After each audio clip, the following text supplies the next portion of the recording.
Oh, what's up, guys? Hey, I just want to make sure you guys were aware that this door behind me contains something awesome. Like, oh, how would I have known?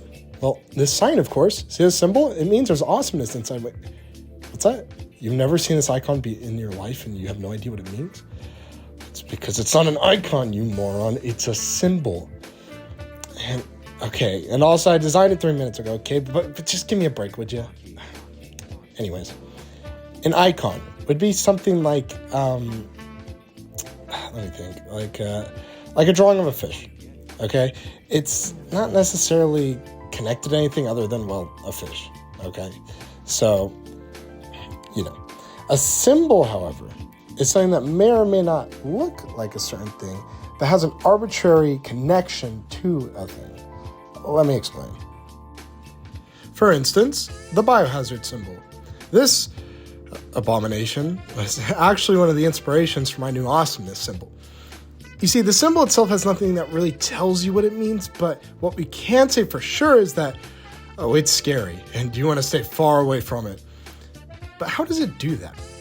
Well, to find out, we'll have to go back to the beginning. The biohazard symbol was first developed from a need to warn people about the biohazardous matter that exists in certain areas. Before, certain groups used to use things like colored shapes or words, but those don't work for all cultures, nor do they stand the test of time. But in 1966, a group of researchers came together to design a brand new one. To fix these issues, the symbol needed to meet a list of criteria. Number 1, it needed to be visually striking, so simple shapes didn't necessarily work. Number 2, it had to be unique and unambiguous, so that it's not confused with other purposes. And number 3, it needed to be quickly recognizable, so at a moment's glance you could understand it immediately.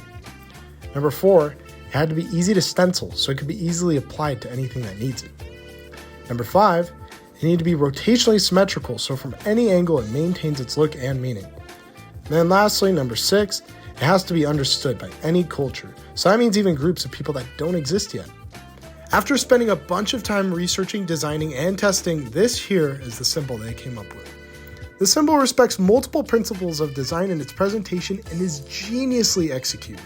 It utilizes circles to create multiple points of emphasis where the lines meet with a strangely violent feeling movement, with the small negative spaces making the points very sharp. Definitely screams stay away. Certain parts are filled in with a dark or contrasting hue to create these pointy forms. The contrast allows for the symbol to pop, drawing the eye to it. The radial symmetry allows for the symbol to be viewed any which way, so that it still keeps that terrifying look.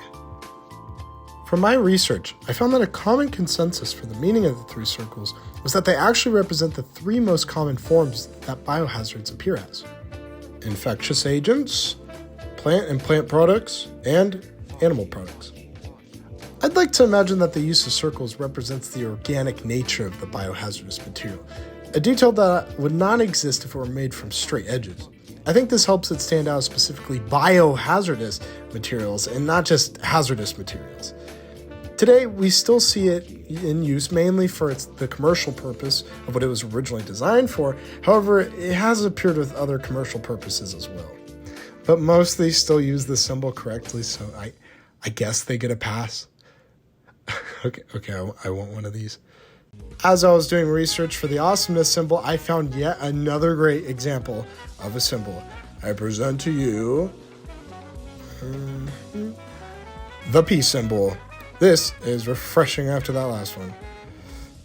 The peace symbol is one of the most well-known symbols across the whole world, and yet so few people actually know the history of it or what it originally actually meant.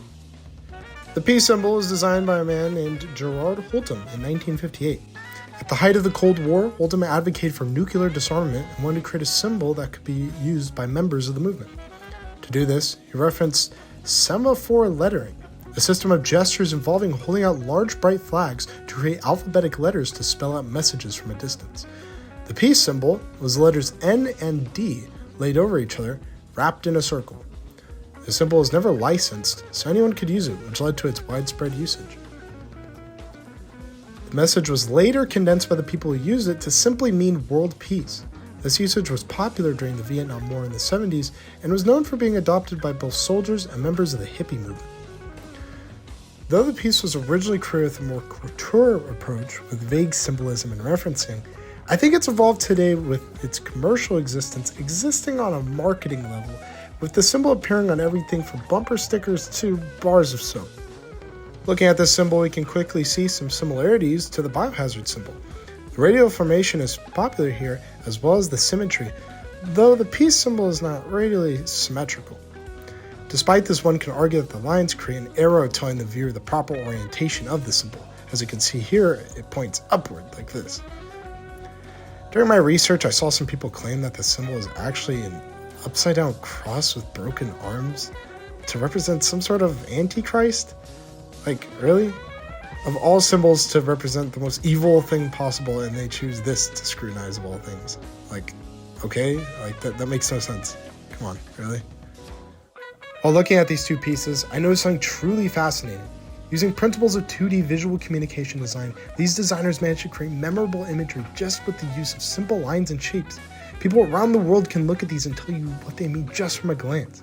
The simplicity of these designs are a key aspect of their survival in the 2D design space, and I think it's traits like these that make the design truly effective and are what separate the great designs from the rest. These symbols may not stick around forever, nor will their meaning, but what they represent for designers is truly important to our world and how we interact with it. I think my symbol came out not half bad. What do you guys think? Look, here. The figure's legs represent the semaphore letter for A. A stands for awesome. And the arms represent what my arms do when I think something's awesome. I stick them in the air. And I added little lines to show the awesomeness. And I put a smiling face to show that, well, he's not exploding. I don't know. Okay, maybe I have to go back to the drawing board. But hey, I hope you enjoyed the video, okay? I hope you learned a little something new about visual communication design and symbiotics. And feel free to use my symbol if you think you find anything. Oh my gosh. Oh, whoa. See ya.